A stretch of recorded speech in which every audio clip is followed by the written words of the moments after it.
Normally একটু স্ট্রমাটা বেশি থাকে আর এখানে ডাকটা অনেক বেশি থাকে মাঝের জন্য। proliferative breast disease without anemia এর মধ্যে কয়েকটা নাম খালি পড়ো, এটা তোমাদের হয়তো আমরা এত ডিটেলসে যাবো না, একটু যারা ভালো করবা তাদের জন্য epithelial hyperplasia sclerosis adenosis।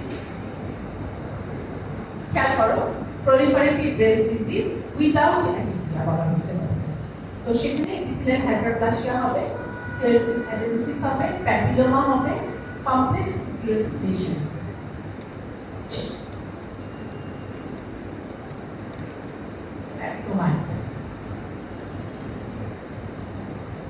What is gynecomastia?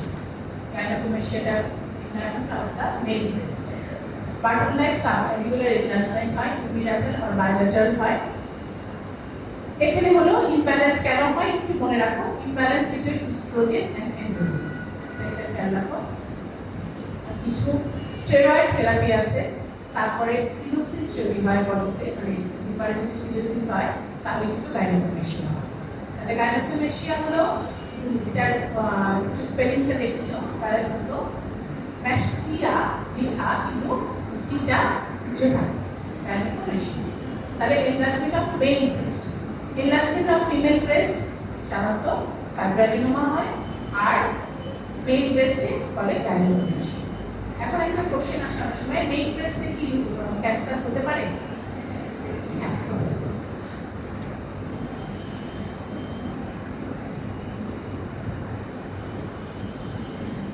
এটা হলো একটা একটু ছবিটা দেখানোর কারণ হলো যে একটু বুঝে দেখো, মেল ব্রেস্ট কিন্তু ফিমেল ব্রেস্টের মতোই, কিন্তু এখানে দেখো ফ্যাট যে লেয়ারটা এটা কম, এটা মাসল লেয়ার, এটা বোনস আছে।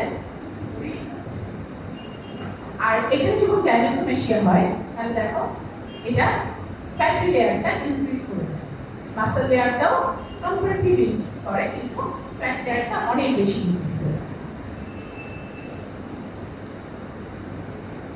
proliferative breast disease with atypia নামগুলি শুধু মনে রাখো, atypical hyperplasia, atypical ductal hyperplasia একটা, ডাক্টে আরেকটা হলো lobular hyperplasia। এখান থেকে তোমাদের কিন্তু কার্সিনোমাটা একটা চেঞ্জের শুরু হয়েছে। atypical ductal hyperplasia টা কিন্তু precursor of duct cell carcinoma। তাহলে আমাদের হেডিং চ্যাপ্টার হলো proliferative breast disease with atypia। প্রথম দিকে যেটা বললাম অনেকগুলি, ওই যে আমাদের একটা কথা বললাম যে তোমরা অর্গান না মানে সাইট অনুযায়ী যদি মনে রাখো তাহলে তোমরা একটা কম্পোনেন্টে ফেলতে পারবে। প্রথম দিকে যেগুলো বললাম সেগুলো তোমরা নর্মাল ইনফ্লামেটরি কন্ডিশনের মধ্যে ফেলে দিতে পারবে। বেনাইন লিশনের মধ্যে কি হয় সেটার মধ্যে করে তোমরা যদি আর কিছুই মনে রাখতে পারছো না তাহলে তোমরা সাবডিভিশনের মধ্যে ওগুলো নিয়ে যেতে পারো, যে নন প্রলিফারেটিভ ব্রেস্ট ডিজিজ কিছু আছে, proliferative breast disease without atypia, এটা একটা সেক্টরে চলে গেল।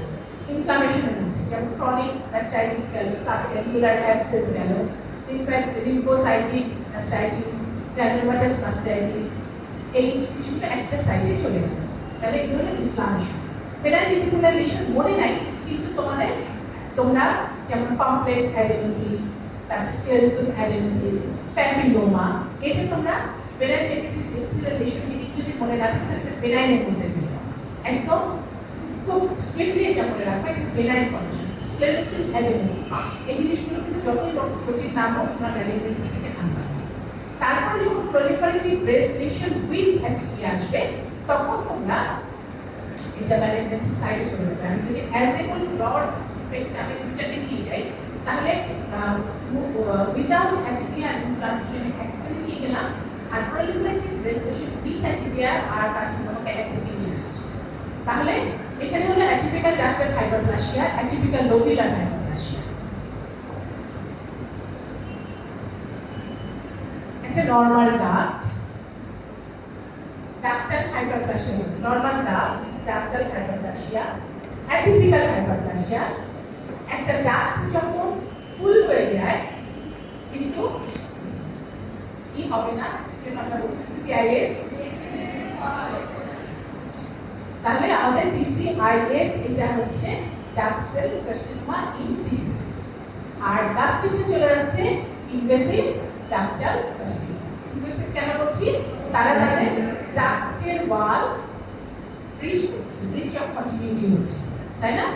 তাহলে আমাদের ঠিক এইভাবে মানে ইমাজিন করে রাখা যে নরমাল ডাক্তার দেখো লেয়ার কিন্তু একটা ডাক্তার হাইপারপ্লাসিয়া লেয়ার তিনটা হয়ে যাচ্ছে, অ্যাটিপিক্যাল হয়ে যাচ্ছে এখানে, সাথে অ্যাটিপিক্যাল কিছু ফিচার দেখাবে ডিসিআইএস, আর ডিসিআইএস কিন্তু কোশ্চেনটা হলো ডিসিআইএস এ ক্যান্সার ক্যান্সার ক্যান্সার কিন্তু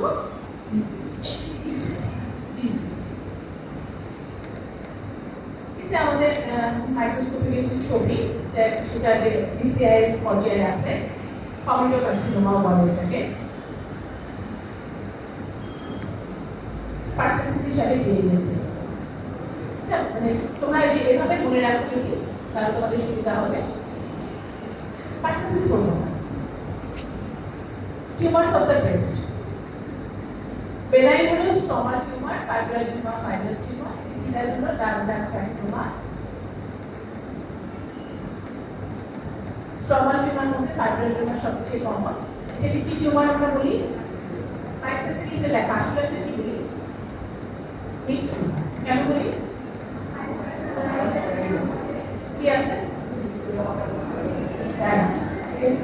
এপিথেলিয়াল কম্পোনেন্ট আছে, সাথে মেসেনকাইমাল কম্পোনেন্ট আছে। এটা মিক্সড টিউমার। মিক্সড টিউমার আরেকটা কি আছে?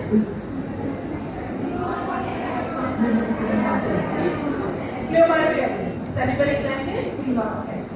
হলো বেনাইন আর ম্যালিগন্যান্ট থাকে। কিন্তু আমি যদি বলি হলো ডারমার সিস্ট,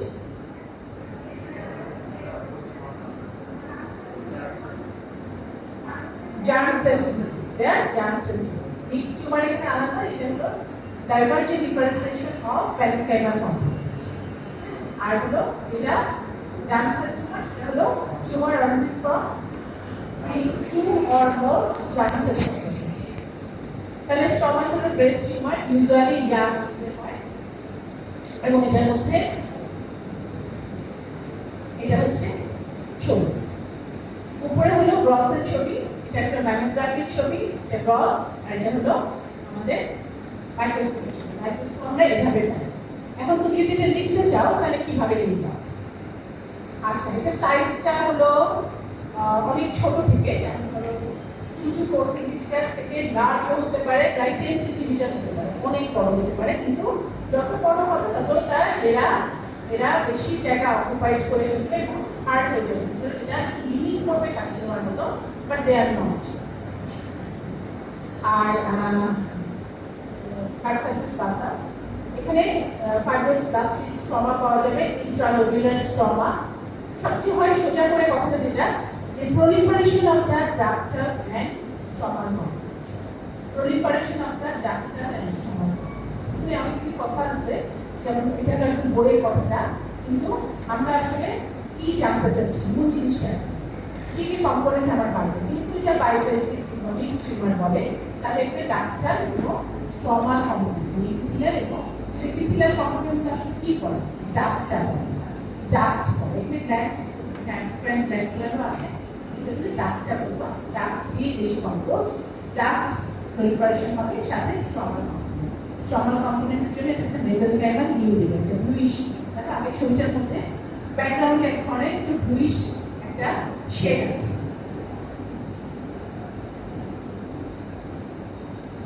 ফাইলার্স টিউমার, এটা সাধারণত ফাইব্রয়েডিনোমা শুধু বেনাইনই হয়। ফাইলার্স টিউমারটা একটা ওল্ড এজে হয়, এবং এটার মধ্যে যেটা হয় সেটা একটা ম্যালিগন্যান্ট হয়। এটা কিন্তু আমরা যখন আমাদের বলা হয় বেনাইন টিউমার, একটু কনফিউজিং, শুধু ফাইব্রয়েডিনোমা যদি বলো তাহলে ঠিক আছে, সাথে যখন ফাইলার্স বলবা তখন কিন্তু একটা নেক্সট কোশ্চেন হয়, ফাইলার্স কি আসলে ম্যালিগন্যান্ট হয়? তো অ্যান্সার হবে হ্যাঁ হয়।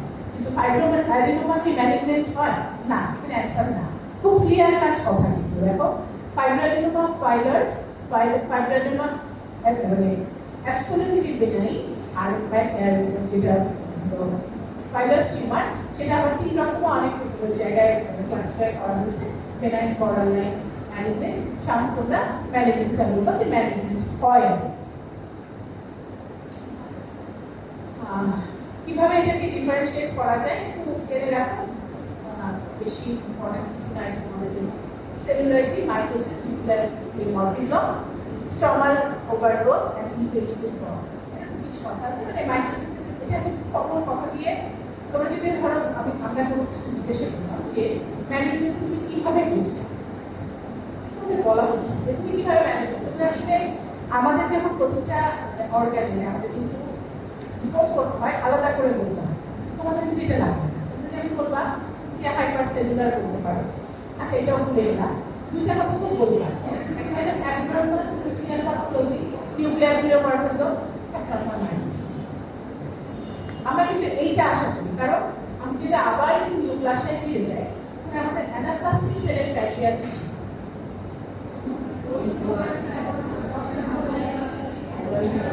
আমি এক নম্বর থেকে একটু আশা করতেছি, পিওরমারফিজম, তারপরে দুই নাম্বারে কি ছিল? অ্যাবনর্মাল। অ্যাবনর্মালটা মনে আছে তো কি হবে? 1:1 আর 1:4?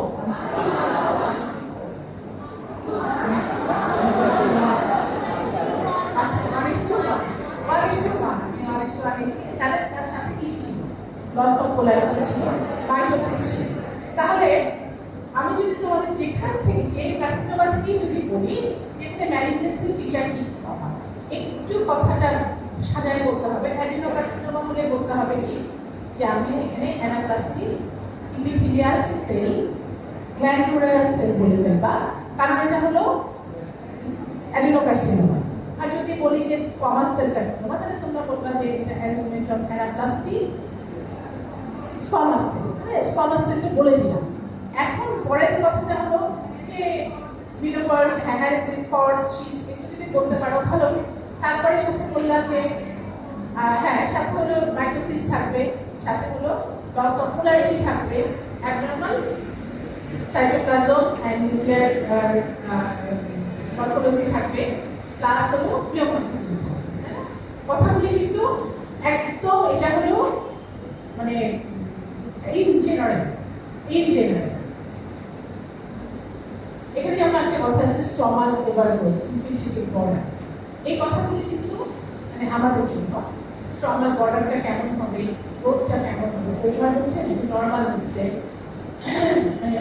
যেহেতু ছবিটা দেখলে বুঝতে পারবো। ফাইব্রাইডের মধ্যে আমরা এরকম ছবি দেখি, কিন্তু এখানে আমার কিন্তু স্টমাল আমি দেখে বুঝতে পারছি, যেমন স্লাইড এটা আমাদের একটা যে এটা না সরি এটা স্লাইড না, এটা পোয়েট্রি।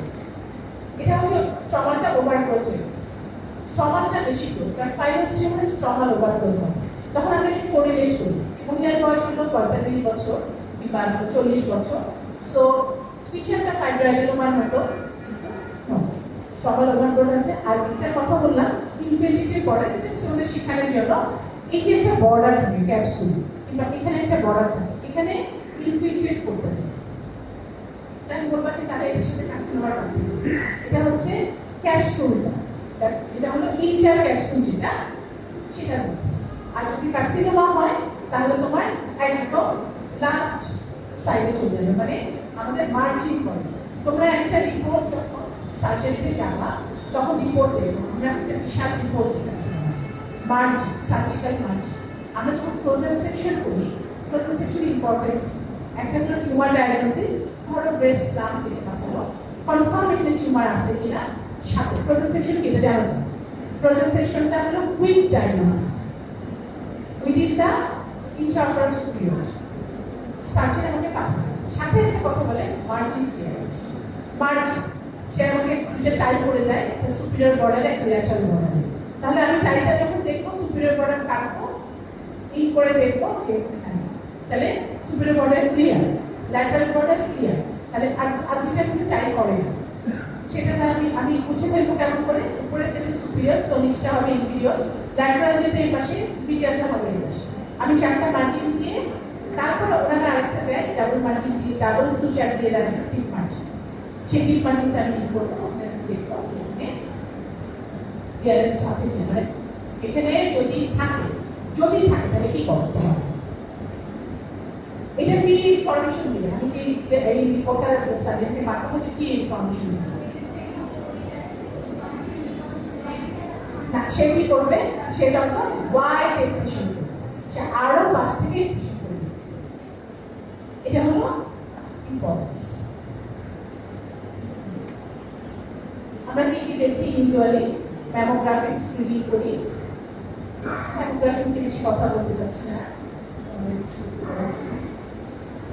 এখন যেটা আজকে নেক্সট ক্লাসে নিউজ ফ্যাক্টরস আছে, আমি আসলে আজকে সমস্যা